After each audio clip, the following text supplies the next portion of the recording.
Guys good evening. আজি মই dinner ready কৰি আছোঁ, তাকে আপোনালোকক দেখাম বুলি কিনে আহিছোঁ আপোনালোকৰ ওচৰলৈ ভিডিঅ'টো লৈ। আজি মই মালাই কেক কাৰী বনাম, তাকে এতিয়া প্ৰিপেয়াৰ কৰি আছোঁ।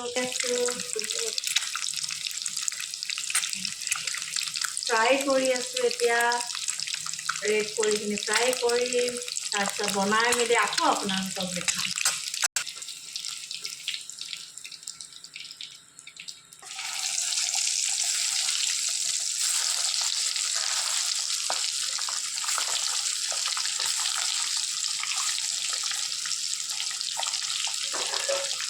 এইটো মই বেটাৰ ৰেডি কৰিবলৈ লৈছোঁ।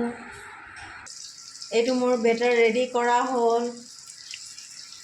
এতিয়া চাওক, এইটো বেটাৰ ৰেডি কৰিলোঁ।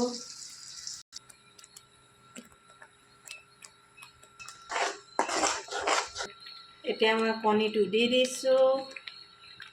এতিয়া আমাৰ মছলাবোৰ ৰেডি হৈ গ'ল।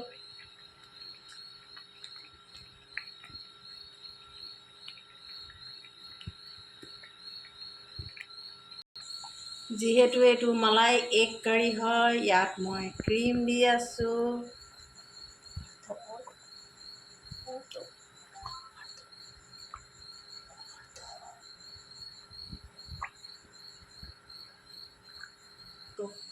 এতিয়া মই ফাইনেলি মোৰ ৰেডি হৈ গ'ল মালাই এগ কাৰী, সেইকাৰণে মই কচুৰি মেথিটো ৰেডি কৰি আছোঁ।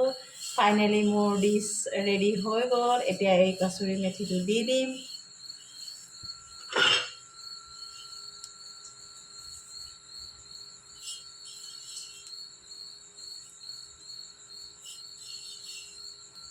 কচুৰি মেথিটো দিলে বহুত ধুনীয়া এটা ফ্লেভাৰ আহে।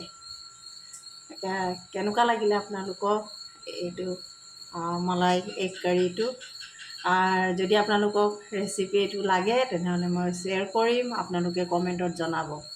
থেংক ইউ, বাই।